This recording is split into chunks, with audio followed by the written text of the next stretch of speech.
Episode 5 New York. Anamika ने खुद को देखते हुए अपनी शर्ट के बटन्स खोलने शुरू किए। तभी उसे फोन का रिंग सुनाई दी, जो पीछे बेड पर पड़ी थी। उसने मुड़कर देखा, कॉल पर अर्जुन का नाम फ्लैश हो रहा था। उसने आराम से अपना ब्लूटूथ कनेक्ट किया और बस हम कहा। उधर से अर्जुन की सधी हुई आवाज आई, बॉस, उस बॉडी को उसकी सही जगह पहुंचा दी गई है और वो रॉबर्ट विल्सन डील के लिए दुगने प्राइस की डिमांड कर रहा है। और खबर मिली है कि रॉबर्ट हमें डबल क्रॉस करने की कोशिश कर रहा है। आगे क्या करना है बॉस? आप कहें तो उसे उसकी सही जगह दिखा दे। अनामिका वैसे ही अपने शर्ट के बटन ओपन करके क्लोजेट की ओर जाते हुए कहती हैं, नोट दिस टाइम अर्जुन, शिकार करने का मजा तब आता है जब सामने वाला समझे कि उसने तो शिकारी को चकमा दे दिया है, पर कब वो शिकार बन जाए किसे पता। वेल, कल मीटिंग फिक्स करो और आगे क्या करना है यू नो वेरी वेल। इतना कहकर उसने कॉल कट कर दिया और अपने फोन को देखते हुए कहा, कुछ लोगों को अब भी लगता है कि ये बाजी उनके हिसाब से चल रही है, बट अब बाजी कब पलट जाए किसे पता। कहकर वो गुनगुनाते हुए फ्रेश होने चली गई। कुछ देर बाद वो फ्रेश होकर आए, तभी फोन एक बार फिर से बजा। अनामिका ने देखा स्क्रीन पर माँ लिखा हुआ शो कर रहा है। नंबर देख उसके फेस पर हल्की सी स्माइल आ गई है, जैसे उसे पता हो आगे क्या होने वाला है।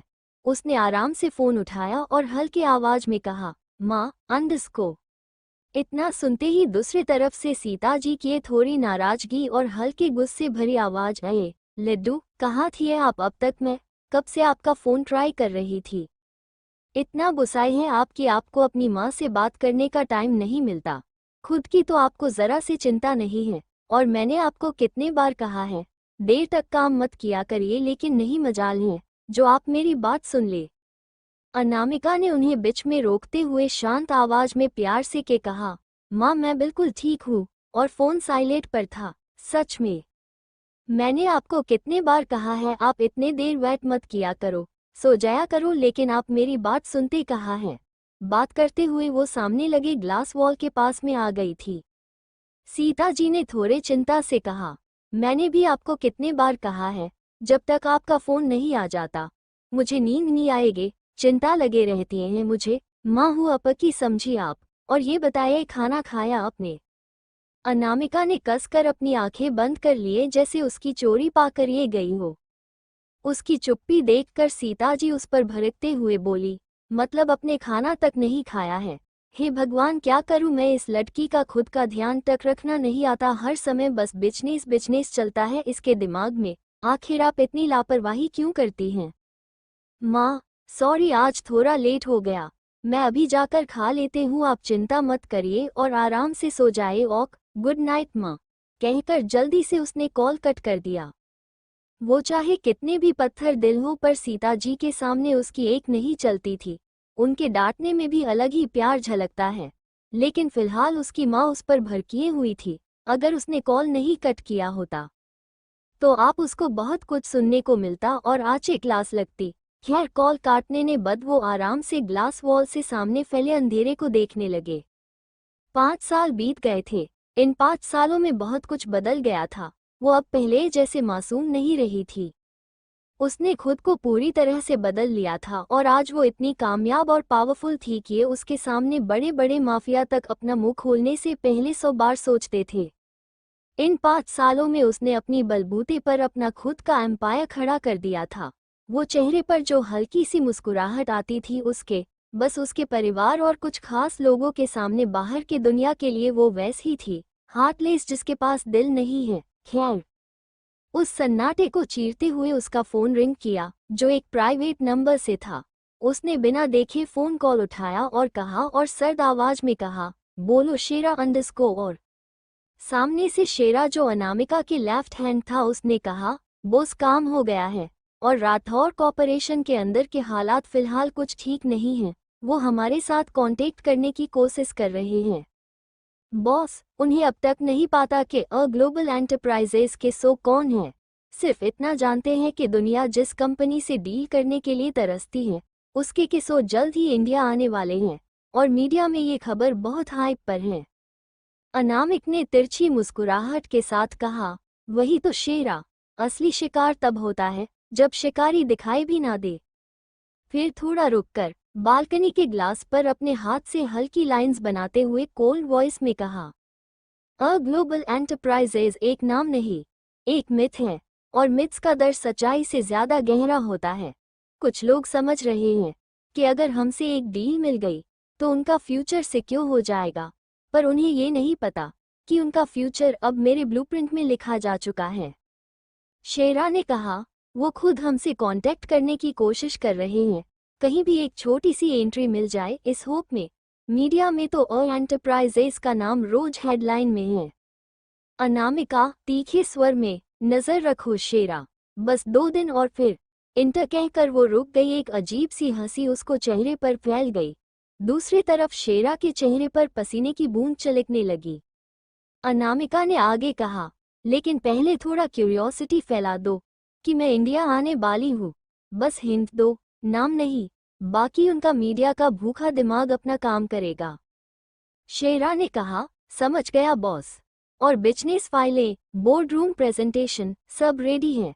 इंडिया वाली कंपनी पूरी तरह लाइनअप और सेट है। अनामिका कोल्ड स्माइल के साथ कहा, गेम शुरू होने वाला है शेरा, लेकिन याद रखना, इस बार हर मूव सिर्फ मेरी सोची हुई होगी। और राठौर, उनके पास सिर्फ एक ऑप्शन होगा, या तो घुटने टेक दे या मिट्टी में मिल जाए, लेकिन मेरे तरीके से। कहकर उसने कॉल कट कर दिया और सामने फैले गहरे अंधेरे की तरफ बिना किसी भव के देखते हुए कहा, अंडस को जल्द मुलाकात होगी। कहकर उसका और हद से ज्यादा डार्क हो गया। Rajasthan Rathore palace living hall में हंसी की गूंज सुनाई दे रही थी, जैसे किसी बात का जश्न मनाया जा रहा हो। हॉल में बहुत लोग मौजूद थे। कुछ हाई सोसाइटी के औरतें आपस में बातें कर रही थी। तभी उनमें से एक मोटी औरत ने कहा, मिसेस राठौर, आप सच में बड़ी लकी हैं कि आपकी कियारा जैसे प्यारी बेटी है, जो इतनी टैलेंटेड है और थॉटफुल भी। दूसरी औरत ने कहा, हाँ मिसेस वर्मा सच कह रही है, ये सब तो उनकी किए गई परवरिश का कमाल है। जो इतनी अमेजिंग और खूबसूरत बेटी है आपके पास, मैं दावे से कह सकती हूँ, जिस घर के वो जाएगी ये खुशहाली ही लाएगी। ऐसे ही कुछ चपलूसी भरी बातें कुछ औरतें कियारा के बारे में कर रही थी, क्योंकि उसने एक बड़ी डील राठौर कॉर्पोरेशन को दिलवाई थी, जिसके कारण राठौर परिवार को, स्पेशली राधिका राठौर और राजेंद्र राठौर को बहुत प्राउड महसूस हो रहा था। इसी खुशी को सेलिब्रेट करने के लिए राजेंद्र ने बस एक छोटी सी पार्टी रखी थी, जिसमें वो लोग कियारा के पहले अचीवमेंट को सेलिब्रेट कर रहे थे, जिसके गुणगान ये औरतें बात चढ़ के कर रही थी। क्योंकि भले ही राठौर कॉर्पोरेशन में कुछ चीजें ठीक नहीं चल रही थी, लेकिन फिर भी उसका मुकाबला यहाँ मौजूद लोग नहीं कर सकते थे। और कियारा राठौर उनके और दुनिया के हिसाब से राठौर परिवार की एकलौती बेटी थी। सो ऑफ कोर्स अगर उसका रिश्ता यहाँ किसी से जुड़ जाए तो ये फायदे का सौदा है। तभी अचानक सभी का ध्यान सिद्धियों के बीच गया। उसी भीड़ में से किसी ने कहा कि वो देखो कियारा आ गई है, तो सब उस तरफ देखने लगे। पार्टी में कुछ बिजनेस पार्टनर मौजूद थे, जिनके साथ उनके बेटे भी आए हुए थे, और सभी राजेंद्र जी से मिल रहे थे। सभी लड़कों की नज़र कियारा पर अटक गई थी। सिद्धियों पर कियारा खड़ी थी, चेहरे पर दुनिया भर की मासूमियत का नकाब ओढ़े, लाइट मेकअप और हल्के पर्पल कलर के गाउन में वो सुंदर लग रही थी, पर उसकी आंखों में घमंड, चालाकी और मक्कारी की चमक अगर कोई गौर से देखे तो जरूर दिखाई दे सकती थी। पर यहाँ तो सब एक जैसे ही थे। उसका चेहरा ऐसा था कि कोई भी आसानी से धोखा खा जाए। फिलहाल उसके दोनों तरफ उसके भाई यानी राघव राठौर और रेहान राठौर मौजूद थे, जिन्होंने बड़े प्यार से उसका हाथ थामा हुआ था, जैसे वो कोई नाजुक फूल हो। नीचे सारे गेस्ट सभी कियारा को ही देख रहे थे, जिसे कियारा को अलग ही सुकून मिल रहा था। वाह, ये कितनी सुंदर लग रहे हैं। सच में कियारा सबसे अलग है और कितनी मासूम है। उनमें बिल्कुल घमंड नहीं है और कितनी टैलेंटेड है। कियारा के कानों में भी सभी की बातें घूम रही थी, जिसमें सिर्फ उसका जिक्र था, जिसे उसके फेस पर हल्की मुस्कुराहट आ गई। उसने मन में कहा, बेवकूफ लोग, मासूम और मैं, सच में, और मन ही मन हंस दी, लेकिन चेहरे अब भी वैसे ही मासूम एक्सप्रेशन थे। प्रिंसेस चले, अंडस को राघव ने उसका हाथ थामते हुए कहा, उसे अपनी प्यारी बहन से बहुत प्यार था। हो भी क्यों न बचपन से ही उसे नाजों से पाला था उसने, उस पर अंधा विश्वास था उसे अंडरस्को। वो दोनों भाई उसकी बहुत केयर करते थे। कियारा ने उनकी बात पर हल्के से सर हिला दिया। वो धीरे धीरे नीचे आए और सभी उसे कंग्रेचुलेशन कहने लगे, जिसका रिप्लाई कियारा बहुत अच्छे से दे रही थी।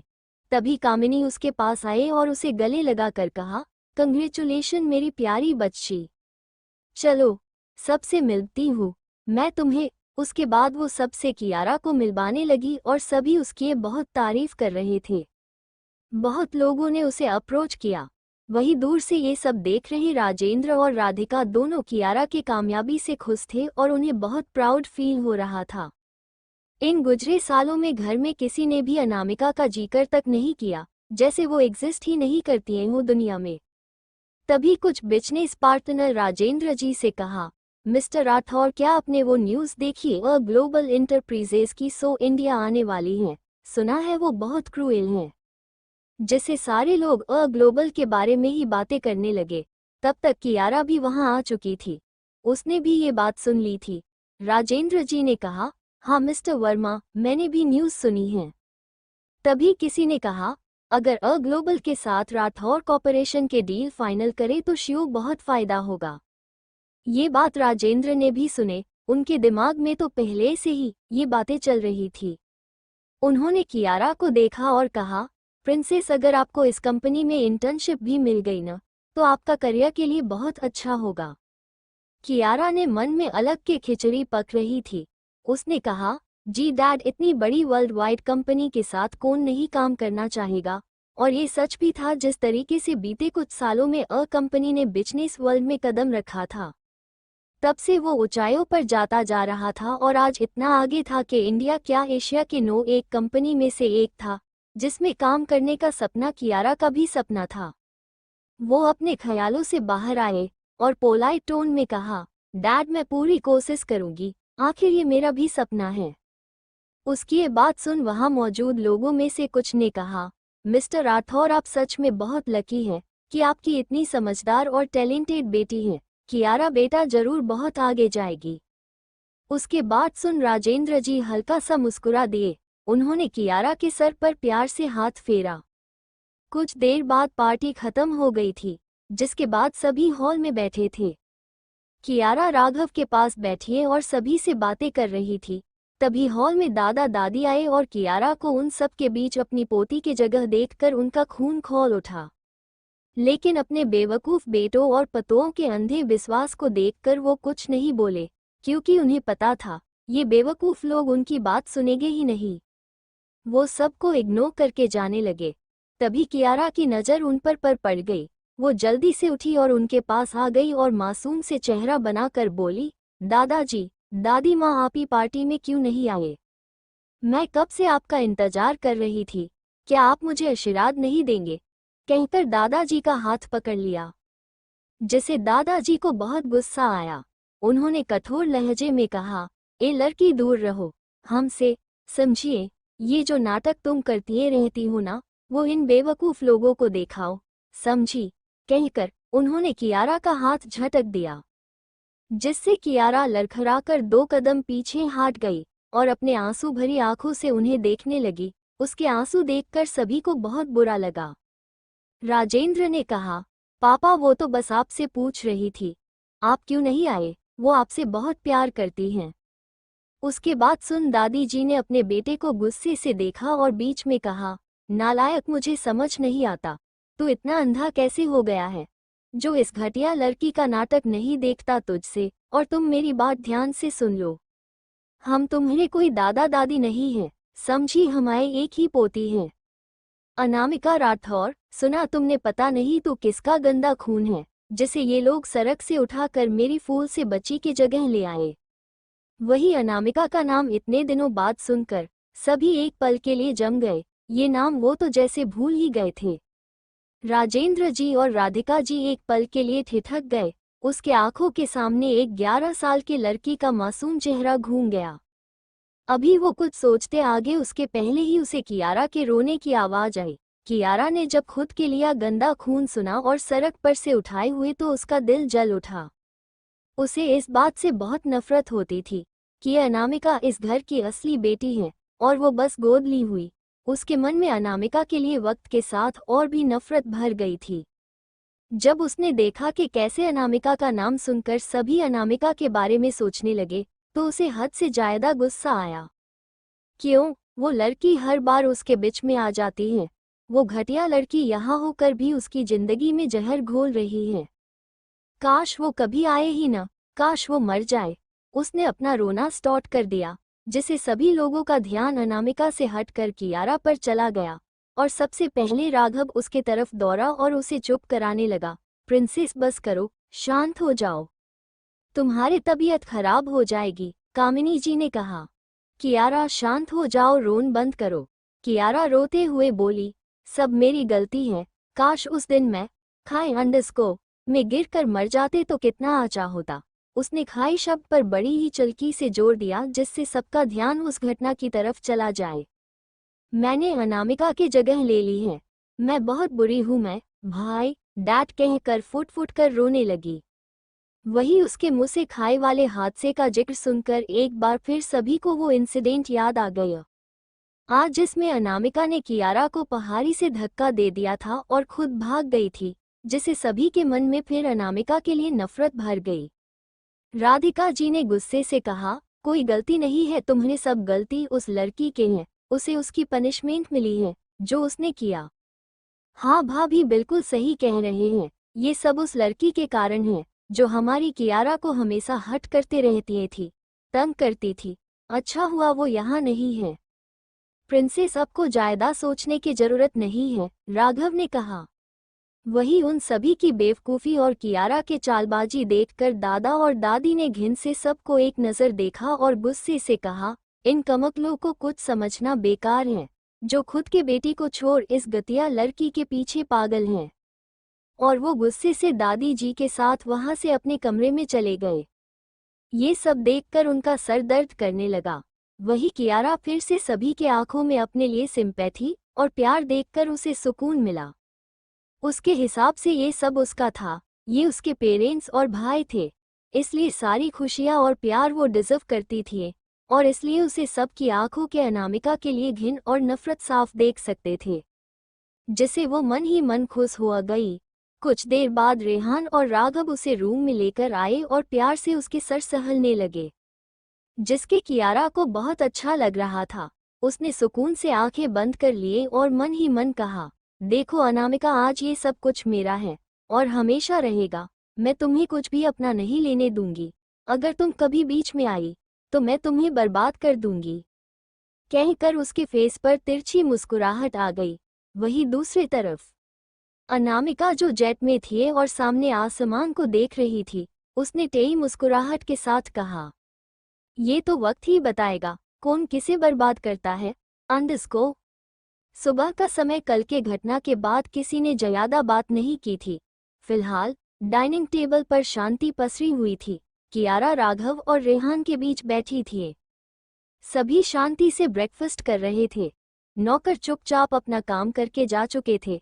दादाजी और दादी जी अब वैसे भी ज्यादा इन लोगों से बात नहीं करते थे। तभी राजेंद्र ने सबको देखते हुए कहा, अब कियारा और रेहान की ये छुट्टियां भी खत्म हो गई हैं, तो हम लोग कल ही मुंबई के लिए निकलेंगे। उनकी बात सुन किसी ने ज्यादा कुछ नहीं कहा, बस सर हिला सिया। कुछ साल पहले हुए लॉस के कारण उन लोगों का बहुत नुकसान हो गया था। यहाँ के बिजनेस पर बहुत असर पड़ा था, इसलिए राजेंद्र जी ने डिसाइड किया था कि वो अब अपना बिजनेस फिलहाल मुंबई वाली ब्रांच से शुरू करेंगे। इसलिए उन्होंने अपना ज़्यादातर बिजनेस मुंबई में सेटअप कर लिया था, क्योंकि ऑलरेडी उनकी पकड़ मुंबई में अच्छी ही बन गई थी। अभी कियारा कॉलेज में थी और वीकेंड पर वो लोग यहाँ राजस्थान कुछ दिन पहले आए थे, तो अब कियारा और रेहान दोनों के वीकेंड खत्म हो गए थे। राजेंद्र ने एक नज़र अपने पिता को देखा, इस उम्मीद में कि शायद वो कुछ तो कहेंगे, लेकिन उन्होंने तो उनकी बातों पर ध्यान ही नहीं दिया। जिस राजेंद्र जी का चेहरा थोड़ा मायूस हो गया, लेकिन उन्होंने कुछ नहीं कहा। विशंभर जी यहाँ बस अपनी कुछ रीजन से आए थे, न कि किसी वीकेंड पर या इन लोगों की खुशी में शामिल होने, तो बिल्कुल नहीं। कुछ देर बाद सभी अपने अपने रूम में चले गए पैकिंग करने। देखते ही देखते शाम भी हो गई। वहीं दूसरी तरफ अंडस्को मुंबई में हर न्यूज़ चैनल में बस अ ग्लोबल एंटरप्राइजेज की मिस्टीरियस शो के आने की खबर पहले ही लग गई थी। ये खबर आग की तरह फैल गई थी कि बिजनेस इंडस्ट्री की एक क्वीन आज न्यूयॉर्क से इंडिया आ रही हैं। सभी लोगों की नज़रें न्यूज़ पर थीं। वहीं मुंबई एयरपोर्ट पर एक शानदार प्राइवेट जेट लैंड हुई। देखने वाले की नज़रें उस तरफ अटक गई। देखे भी क्यों न, अमीर से अमीर लोग भी इतने लग्जरियस जेट को अफोर्ड नहीं कर सकते थे। और सबसे खास बात थी कि इस जेट पर लोगो था। सिक्योरिटी तुरंत अलर्ट मोड पर आ गए, जैसे एक गलती की गुंजाइश बाकी ना हो। तभी वहां एक के बाद एक लग्जरियस कार आकर रुकी, जिसमें बहुत सारे हटे कट्टे बॉडीगार्ड बाहर आए और लाइन से खड़े हो गए। सभी के हाथ में गन थी। वही मीडिया के भीड़ को कैप्चर करने के लिए रेडी था। अल्पविराम बड़ी आखिर इतना अच्छा मौका कौन छोड़ना चाहेगा। वही जेट का डोर ओपन हुआ और अनामिका एक अलग ही ऑरा और एरोगेंस के साथ बाहर आए। उसने एक पल के लिए अपनी आंखें बंद की। यहाँ इस जगह ने उसे बहुत सी यादों से नवाजा था। अच्छी बुरी सारी यादें जुड़ी थी। कुछ पल बाद उसने अपनी आंखें खोली और सभी भावों को छुपा लिया और आगे बढ़ गई।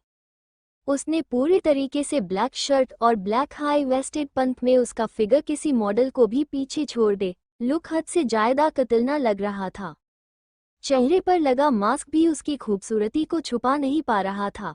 वो उसी तरफ आंखों पर ब्लैक गॉगल्स लगाए ग्रेस के साथ नीचे उतरी और बिना किसी पर ध्यान दिए अपनी कार की तरफ बढ़ गई। अर्जुन भी उसके पीछे ही था। इधर मीडिया उसकी एक झलक कैप्चर करने के लिए पागल से हो गई थी। बस एक फोटो उनकी चैनल की टीआरपी बढ़ाने के लिए काफी थे। लेकिन अनामिका के बॉडीगार्ड उसे एक ढाल की तरफ प्रोटेक्ट कर रहे थे और अनामिका का ऑरा भी ऐसा था कि लोग उसके करीब जाने से भी डरते थे, इसलिए ज्यादा नजदीक नहीं जा सकते थे। खैर, अनामिका जैसे ही अपनी कार के नजदीक पहुंची, तभी उसके सामने एक शख्स जो वहां सभी बॉडीगार्ड से अलग था, सामने सर झुकाए रेस्पेक्टफुली टोन में कहा, वेलकम बॉस। ये शेरा था, अनामिका का राइट हैंड और सबसे भरोसेमंद लोगों में से एक। मुंबई से सारी बिजनेस को यही देखता था अनामिका के ए बिजनेस में। अनामिका ने हल्के से सर हिला दिया और शेरा ने कार का गेट खोला और अनामिका बैक सीट पर बैठ गई। सामने सीट पर शेरा और पैसेंजर सीट पर अर्जुन बैठा हुआ था। अनामिका ने सोफे से सर टिकाया और अपनी आंखें बंद कर ले बस एक शब्द कहा, घर चलो अंडस्को। उनके बात सुन शेरा ने कार आगे बढ़ा दी। वहीं दूर एक कमरे में एक शख्स बड़े गौर से टीवी पर चल रहे इस न्यूज़ को बेहद गौर से देख रहा था। उसका चेहरा ठीक से देख नहीं रहा था, क्योंकि पूरा कमरा में बस उस स्क्रीन की रोशनी ही चमक रही थी। उसकी सेक्स आंखों में अजीब सी चमक और गहराई थी और होठों पर मिस्टीरियस स्माइल बनिए हुए थी। उसने अजीब तरह से अपनी गर्दन पर हाथ फेरा और उसकी गहरी नज़रें अभी भी न्यूज़ पर टिकी उस लिव वीडियो में थी जहां से अनामिका भर आई हुई थी। वो बस एक तक स्क्रीन को घूरे जा रहा था, जैसे उसे इसी का इंतजार हो। अचानक उसके चेहरे पर एक मिस्टीरियस स्माइल उभरी, जो मास्क के अंदर रह गई। वही कार में अर्जुन बार बार शेरा को देख रहा था, जिससे शेरा को चिढ़ मच रही थी। उसने घुरकर अर्जुन को देखा तो अर्जुन ने अपने दांत दिखा दिए और शरारती लहजे में कहा, कैसी हो मेरे शेरू। शेरा ने दांत पिसते हुए कहा, मुंह बंद करो, नहीं तो यहीं से नीचे फेंक दूंगा मैं तुम्हें, समझे। अर्जुन का मुंह बन गया। फिर भी उसने शेरा को चिढ़ते हुए कहा, क्या फायदा इतना शान जैसा होने का, तुझमें एक लड़की तो पटती नहीं है। मुझे देखो, लड़कियां पागल हो जाती हैं मेरे हैंडसम चेहरे को देखकर, और एक तुम हो। शेरा का दिमाग खराब हो गया था। अर्जुन हमेशा शेरा को चिढ़ाया करता था, उसे बड़ा मजा आता था उसे चिढ़ाने में। वही शेरा उसकी बेवकूफ़ी भरी बेत सुनकर उसका सच में मन कर रहा था कि उसको यहीं से उठा के फेंक दे। अर्जुन यही नहीं रुको, उसने पहले बैक मिरर से पीछे देखा। अनामिका हेड रेस्ट से सिर टिकाए थी। उसने एक राहत की सांस ली और शेरा से कहा, क्या तुमने वो मैसेज पढ़ा जो मैंने भेजा था। शेरा ने उसे इग्नोर करना कहीं समझा और कहा, अगर तुम अब चुप नहीं हुए तो मैं बॉस को पिछली बार वो फाइल वाली बात बता दूंगा। उसकी बात सुन अर्जुन के चेहरे डर से पीला पड़ गया। वो तो ये बात भूल ही गया था। कुछ दिन पहले एक प्रोजेक्ट में अनामिका ने उसे कुछ काम दिया था, लेकिन उससे कुछ गड़बड़ हो गई थी, तो उसने डर से शेरा से हेल्प मांगी थी, जिसे शेरा ने पहले तो अनकानी की लेकिन फिर उसकी बात मान गया और उसकी हेल्प की थी, साथ ही और धमकी दे दी कि अगर उसने अब उसे फालतू का तंग किया तो वो अनामिका को सब कुछ बता देगा, उसके कांड के बारे में, जिससे अर्जुन ने उसकी बात उस समय मान ली थी। उसकी शकल देखकर शेरा को बड़ा मजा आ रहा था। अब अर्जुन बिल्कुल चुपचाप बैठ गया। वही पीछे बैठे अनामिका की आंखें जरूर बंद थी, लेकिन उसका ध्यान चारों तरफ था। उसने अपनी आंखें खोली और एक नज़र उन दोनों को देखा, फिर विंडो के बाहर देखने लगी। उसके दिमाग में बहुत सारी चीजें एक साथ चल रही थी। देखते ही देखते कुछ समय बाद ही उनकी गाड़ी रायचंद मेंशन के अंदर एक के बाद एक एंटर की। वहां के सभी बॉडीगार्ड ने रिस्पेक्ट से अपने सर झुका लिए। शेरा तुरंत बाहर आया और अनामिका की तरफ का गेट खोला, जिसे अनामिका बाहर आए और गौर से सब कुछ ऑब्जर्व करने लगे। पूरे 5 साल बाद वो यहाँ वापस आई थी। कुछ खास लम्हे उसकी आंखों के सामने गुजर गए। उसकी आंखें सॉफ्ट हो गई। ये घर जहाँ उसके अपने रहते थे, जो उस पर अपनी जान चिरकते थे, जहाँ पर उसे परिवार के असली मायने समझ में आए, सोचते हुए उसका दिल गर्माहट से भर गया। वो धीरे कदमों से वो आगे बढ़ने लगी। तभी किसी की कड़क आवाज आई, वही रुको अंडस्को। आवाज सुनकर अनामिका ने पलट कर देखा तो उसके दादाजी यानी दिग्विजय जी और कल्याणी जी साथ खड़े उसे देख रहे थे। अनामिका को देखकर उनकी आंखें भीग गई। बहुत मिस किया था उन्होंने अपनी एकलौती पोती को। अनामिका ने जैसे ने उन्हें देखा वो तुरंत उनके पास पहुंच गई और झुककर उनके पैर चुने चाहे, लेकिन दादाजी ने उसे बीच में रोकते हुए थोड़े नर्म लेकिन डांटने के लहजे में कहा, हमने कितने बार कहा है, आपको बेटियां पैर नहीं छूते और आप तो लक्ष्मी हैं इस घर की। अनामिका भी झट से उनके गले लग गई। दादाजी ने प्यार से उसे गले लगाते हुए की कहा, बहुत इंतजार करवाया है अपने हमें। अनामिका ने धीरे से कहा, दादू मैंने भी आपको बहुत मिस किया। कल्याणी जी ने थोड़ी नाराजगी के साथ कहा, क्या हम यहाँ किसी को देख नहीं रहे हैं? कहकर वो अपनी नाराजगी दिखा रही थी। अनामिका ने एक नज़र उन्हें देखा, फिर दादाजी को। दोनों ने आंखों ही आंखों में इशारा किया। अनामिका ने पीछे से उन्हें गले लगाते हुए उनके गालों पर किस करते हुए बोली, अरे मेरी श्रीदेवी, आपको भला कैसे कोई भूल सकता है?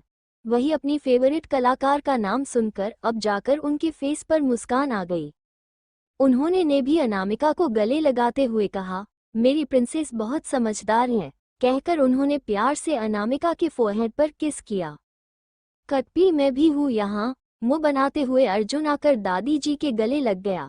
तुझे मैं कैसे भूल सकती हूँ बदमाश लड़के, पहले ये बता तूने अनु का ख्याल आंचे से रखा या नहीं? हाँ हाँ बिल्कुल, चाहे तो बॉस से पूछ लो। मैंने उनका बहुत अच्छे से ख्याल रखा, उनके इतने सारे काम देने पर भी। कहकर बेचारा सा मुंह बना लिया जैसे कुछ ज्यादा ही अत्याचार हुआ है उस मासूम पर। तभी उसे अपने ऊपर किसी की एक खतरनाक नजरें महसूस हुई। उनसे धीरे से मुड़कर देखा तो अनामिका उसे ही घूर रहे थे। उसके ऐसे नजरों को देख अर्जुन तुरंत सकपका गया और इधर उधर देखते लगा। उसकी हालत देख पीछे खड़ा शेरा को हंसी आ गई। इधर दादी जी ने उन सबको शांत करते हुए कहा, चलो पहले अनु सफर से आए हैं, थक गई होगी, कितना काम करते हैं मेरी बच्ची। कहकर वो उसे अंदर ले जाने लगी। अनामिका ने पूछा, माँ कहाँ है? वो तो अंदर ही होगी, वो बहुत खुश हो जाएगी अपनी प्रिंसेस को देखकर। दादी ने जैसे ही सीता जी को आवाज लगाना चाहा, अनामिका ने तुरंत उन्हें चुप रहने का इशारा किया। वो खुद सीता जी को सरप्राइज देना चाहते थे। अनामिका को पता था कि ये सीता जी उसे कहाँ मिलेंगी इस वक्त, इसलिए वो आराम से गार्डन की तरफ चल दी। क्योंकि सीता जी को गार्डनिंग का बहुत शौक था, तो शाम के समय वो अपने पौधों के साथ बिताती थी। जैसा अनामिका ने सोचा था वैसा ही हुआ, क्योंकि सामने ही सीता जी पौधों को पानी दे रही थी। अनामिका के होठों पर हल्की मुस्कुराहट आ गई। वो धीमे कदमों से सीता जी के पास पहुंच गई और उनके आंखों पर अपने हाथों से ढक दिया। सीता जी तुरंत चौंक गई। लेकिन कुछ तुरंत ही उन्होंने धीरे से थोड़े भावुक होकर हैरत भरे शब्दों में कहा, लाडू, और वो तुरंत अनामिका का हाथ पाकर कर उसकी तरफ मुड़ गई। आखिर कैसे नहीं पहनते वो अपने जिगर के टुकड़े को। वो तो आंख बंद करके भी अपनी लाडो को पहचान सकती थी, आखिर माँ ऐसे ही तो होती है। उन्होंने तुरंत अनामिका का चेहरा अपने हाथों से छुआ, जैसे विश्वास करना चाहती हो कि वो सच में है या बस उनका भ्रम है। हल्के नम आंखों से उन्होंने तुरंत अनामिका को गले से लगा लिया। मेरी लाडू तू आ गई। अनामिका ने भी उन पर अपनी पाकर कस दे। अब जाकर उसे एक अलग ही सुकून का एहसास हुआ। एक खाली पान था, अब पूरा हुआ। सीता जी ने ऊपर से नीचे तक एक नजर डाली और कहा, कितनी दुबली पतली हो गई हैं आप। अच्छे से ध्यान नहीं रखा, न अपने अपना क्या हालत बना ली है। मैं बिल्कुल ठीक हूँ माँ, उसने कहा। वही दूर खड़े सभी ये नज़ारा देख रहे थे और उनके होठों पर मुस्कुराहट बनी हुए थे। सीता जी ने तुरंत उसका हाथ पकड़ा और घर के अंदर ले जाने लगी। चौखट पर पहुंच पर अचानक उनको कुछ याद आया, तो उन्होंने अनामिका को वहीं रुकने को कहा और खुद अंदर चली गई। अनामिका कंफ्यूज हो गई, लेकिन उसने कोई सवाल नहीं किया, बस चुपचाप वहीं खड़ी रही। कुछ देर बाद सीता जी और नैना जी दोनों वहां आए। सीता जी के हाथों में आरती के थाली दी। उन्होंने प्यार से अनामिका के आरती उतारे और नैना जी ने प्यार से उसक नजर उतारा। अब अंदर आए लड्डू, सीता जी ने कहा। कुछ देर बाद सभी लिविंग हॉल में अनामिका को घेर कर बैठे थे। अशोक जी और राघव किसी काम से आउट ऑफ इंडिया थे, तो वो यहाँ थे नहीं। आरव, वेद और ईशान अभी घर पर नहीं थे। किसी को मालूम नहीं था कि अनामिका आने वाली है, नहीं तो वो लोग अभी यही रहते। अभी कोई और कुछ बोलता उसे फेले ही आरव, वेद और ईशान तीनों बाहर से अंदर आ रहे थे। तीनों के तीनों बहुत ही ज्यादा हैंडसम लग रहे थे। तीनों बात करते करते अंदर आए। तभी तीनों की नजर अचानक से सामने गई और तीनों की आंखें बड़ी हो गई। तीनों ने एक साथ कहा, लिटिल सीस प्रिंसेस। उनके आवाज सुनकर लिविंग रूम में सभी का ध्यान उस तरफ चला गया और तीनों के ऐसे रिएक्शन को देख उन्हें हंसी आ गई। अब सब शांति से देखने लगे, कह सकते हैं आगे के सीन का वेट करने लगे। आरव और वेद तुरंत खुदते हुए अनामिका के पास पहुंचे और एकदम से उस पर कूद गए। वही अनामिका अचानक हुए हमले से सहल नहीं पाई और तीनों साथ में नीचे जमीन पर जा गिरे। हाय रे मेरी कमर, वेद ने कराहते हुए कहा, क्योंकि अरब पूरा उस पर गिर गया। वही अनामिका ने लगभग चिढ़ते हुए कहा, भाई अब क्या मुझे मारने का इरादा है आपका? माँ देखिए, उसने सीता जी से शिकायत की। सीता जी ने तुरंत हाथ खड़े कर दिए, जैसे कह रही हूँ इन्हें तुम संभालो, ये तुम्हारे भाई हैं, हम कुछ नहीं कर सकते। वही अरव ने खुशी से चिढ़ते हुए कहा, मेरी लिटिल सीस, तुम कब आए और हमें बताया क्यों नहीं? वेद ने भी हाँ मिलाते हुए कहा, हाँ अरव बिल्कुल सही कह रहा है। प्रिंसेस तुम अकेले क्यों आई, हमें बुला लेती। दोनों की खुशी का ठिकाना ही नहीं रही था अपनी अनामिका को देखकर। वही अनामिका उनका इतना ओवरलोड प्यार देखकर परेशान हो गई। उसने उम्मीद से ईशान को देखा, जो मुस्कुराते हुए उसके पास आया और कहा, अब उठो भी तुम दोनों, क्या प्रिंसेस को चोट लग जाएगी? अब जाकर दोनों होश में आए और जल्दी जल्दी उठकर बैठे और तुरंत अनामिका को भी उठाया। तभी ईशान ही दोनों को साइड हटाया और अनामिका के पास जाकर प्यार से उसे गले लग लिया और उसके सर पर हाथ फेरते हुए कहा, प्रिंसेस कैसे हैं आप? मैं एकदम ठीक हूँ भाई, उसने हल्की मुस्कान के साथ कहा।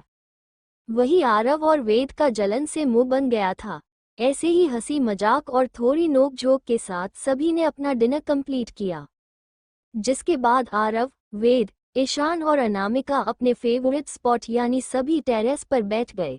ये बचपन से ही उन सभी का फेवरेट स्पॉट था, जहां सब अपने लाइफ के सारी बेट एक दूसरे से डिस्कस करते थे। सभी एक दूसरे से बहुत प्यार करते थे और अनामिका तो उन सब की छोटी सी जान थी, उनकी छोटी प्यारी बहन। आज भी वो लोग वहीं बैठे थे। तभी अर्व को एक शरारत सूझी। उसने झट से अपना फोन निकला और सबको देखते हुए कहा, क्यों ना एक ग्रुप फोटो लिया जाए। उसकी आंखों में चमक देखकर सभी को समझ आ गया कि अर्व जरूर कोई शरारत करने वाला था। हुआ भी ऐसा, उसने बहुत सारे ग्रुप पिक्स लिए और सीधा वो पिक्स अक्षत को भेज दिया। उसके इस हरकत पर अनामिका ने सर हिला दिया, जैसे उसे पता हो एक आगे क्या होने वाला है। वहीं दूसरी तरफ मुंबई के बड़े से स्टेडियम में काफी सारे लोग या कहीं फैंस मौजूद थे। पूरा स्टेडियम बाहर से अंदर तक लोगों से भरा था। भीड़ काफी ज्यादा थी, जैसे लोग किसी के लिए पागल हो गए हो। बड़ी बड़ी लेड स्क्रीन चारों तरफ लगी थी। हर तरफ कैमरास, लाइट्स की चकाचौंध फैली हुई थी। तभी अचानक से सभी एक साथ एक ही सुर में चिल्लाने लगे, एडी, एड, एड। लाखों के तादाद में लोग स्टेडियम में जमा थे। फैंस जिसमें लड़के हो या लड़कियां, सभी की तादाद बहुत थी। बाहर तो पुलिस की टीम भी थी, कहीं भगदड़ न मच जाए। तभी अचानक से सारी लाइट्स ऑफ हो गई और एकदम से स्टेज पर स्पॉटलाइट्स फ्लैश हुई। जहां एक शख्स खड़ा था, उस शख्स को सामने खड़े देख जैसे भीड़ आउट ऑफ कंट्रोल ही हो गई और लगातार एडी, एडी नाम की आवाजें वहां गूंज उठी। वो शख्स धीरे धीरे चलते हुए सामने की ओर आने लगा। उसके हाथ में एक खूबसूरत सा गिटार था, जिसके एज पर एडी बड़ी ही खूबसूरती से लिखा हुआ था। तभी उसके हाथ गिटार पर पड़े और एक धुन सभी को सुनाई दी। पूरी भीड़ अचानक शांत हो गई थी, जैसे उसके नेक्स्ट एक्शन का इंतजार कर रहे हो। तभी उस शख्स ने अपने गिटार से एक धुन बजाई, साथ ही गाने लगा डिस्को सॉन्ग, वजह तुम हो, कैसे कहूँ इश्क में तेरे, कितना हूँ बेताब मैं, आंखों से आंखें मिला के चुरा लूं तेरे ख्वाब में, गुना 2। एकदम से स्पॉटलाइट उसके चेहरे पर पड़ी और सभी की सांसें लगभग थम गई हो। वो शख्स यानी एड था, वो the famous singer, rock star, इतना हैंडसम था जैसे भगवान ने खुद उसे फुर्सत से तराशा हो। घनी पाल के, माथे पर बिखरे उसके मेसी ब्लैक हेयर, पतले हल्के डार्क होठ, हल्की बियर्ड, कुल मिला के कतई जहर था। बंदा ब्लैक रीप जीन्स के हाथ, वाइट टी शर्ट और ऊपर से ब्लैक जैकेट के साथ ब्लैक कस्टम मेड शूज। लड़कियां तो लड़कियां, लड़के तक उसकी चार्मिंग पर्सनालिटी के कायल हो गए थे, उसे निहारने में खो गए। एड ने अपना चेहरा हल्का झुकाया हुआ था और आंखें बंद थी। फिर उसने कहा, अंडस्को, मेरे साए है साथ में, यारा जिस जगह तुम हो, मैं जो जी रहा हूँ, वजह तुम हो, वजह तुम हो। X2। इसी के साथ उसने अपनी आंखें खोली और अपनी नशीले सिल्वर आंखों से सभी की तरफ देखा और गाने लगा, है ये नशा या है जहर, इस प्यार को हम क्या नाम दे, इस प्यार को हम क्या नाम दे, कब से अधूरी है एक दास्तां, आ जाओ से आज अंजाम दे, तुम्हें भूलूं कैसे मैं, मेरी पहली खता तुम हो। उसके आवाज में अलग ही जादू था, जिसमें सभी खो गए और खुशी से झूम उठे। आखिर झूमे में क्यों न वो एडी था जिसके हर गाने सुपरहिट होते थे। उसके आवाज ही ऐसे थे जैसे रूह को छू रही हो रहा हो, मदहोश कर देने वाली। एक अलग ही कशिश थी उसमें। क्या जाने तू मेरे इरादे ले जाऊंगा सांसें चुरा के, दिल कह रहा है गुनाहगार बन जा, बड़ा चैन है इन गुनाहों से आगे लेस दैन, मैं गुमशुदा सी रात हूँ मेरी खुशनुमा सुबह तुम हो। इन लफ्जों को कहते हुए उसकी आंखों में अलग ही जुन्नू दिख रहा था। अब एड बिल्कुल स्टेज के सामने खड़ा था और गिटार पर उसकी खूबसूरत उंगलियां जैसे नाच रही थी। सामने मौजूद लड़कियां जैसे उसके एक बार देखने भर से लगभग पागल हो गई थी। किसी के हाथ में रेड रोजेस थे तो किसी के हाथ में कुछ और। मैं जो जी रहा हूँ वजह तुम हो, वजह तुम हो।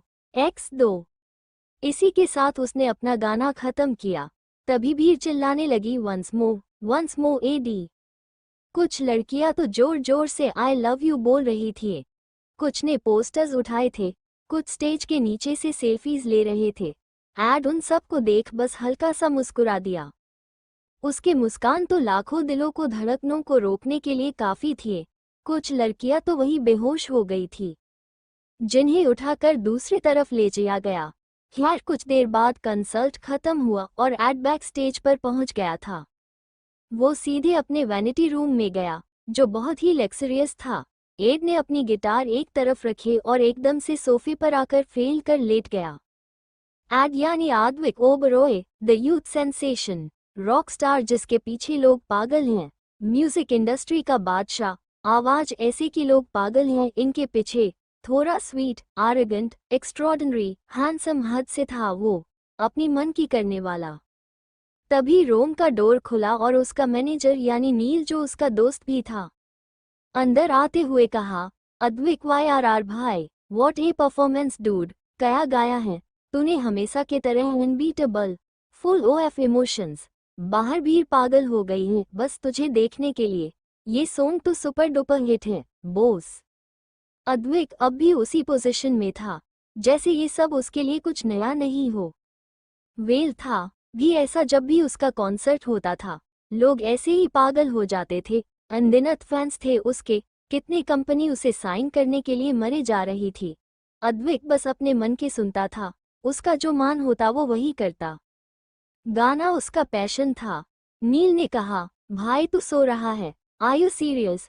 उसने अपना माथा पकड़ लिया और धीरे से कहा, पता नहीं कहाँ फंस गया मैं, इसका मैनेजर बनके। कभी कभी उसे लगता था कि इतने नखरे तो उसकी गर्लफ्रेंड भी नहीं होते थे जितना ये स्नान से नखरे दिखता था। उसने धीरे से कहा, पता नहीं इसकी बीबी कैसे झेलेगी इसके नखरे।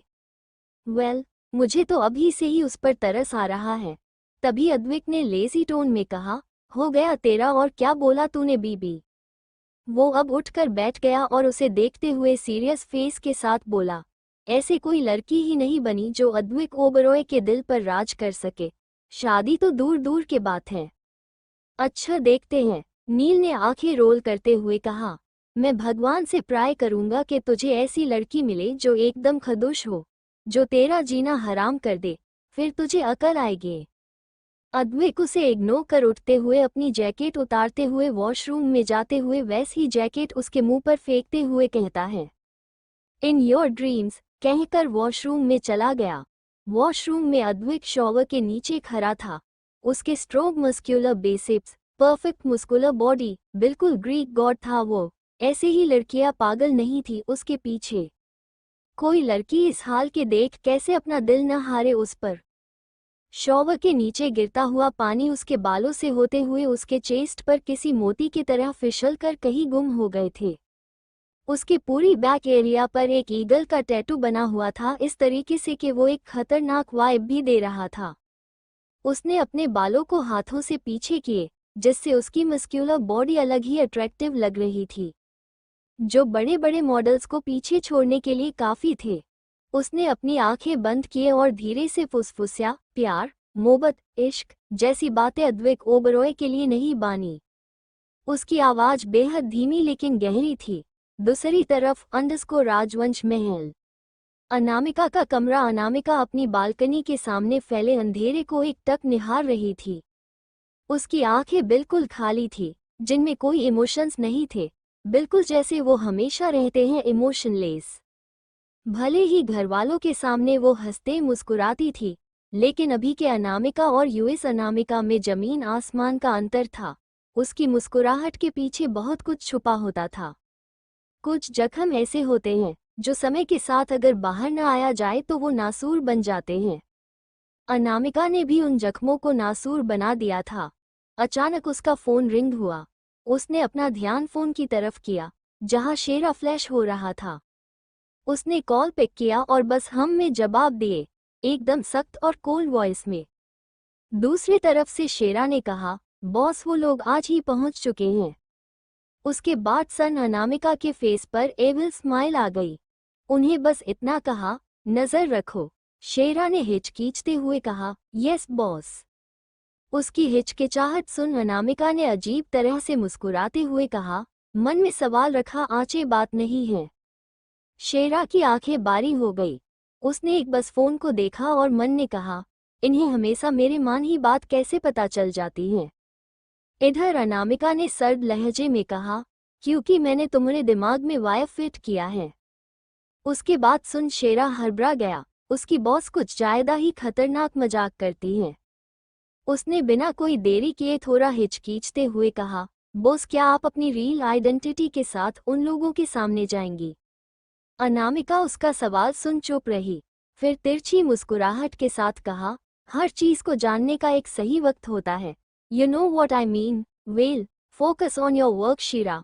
मुझे गलतियां पसंद नहीं, कहकर उसने कॉल कट कर दिया और अजीब तरीके से कहा, बिसात तो पहले ही बिछ चुकी है, बस अगले चाल का इंतजार। और फिर इतना कहते ही उसके फेस पर एक एबल स्माइल आ गई, जो आंचे वाइब तो बिल्कुल नहीं दे रही थी।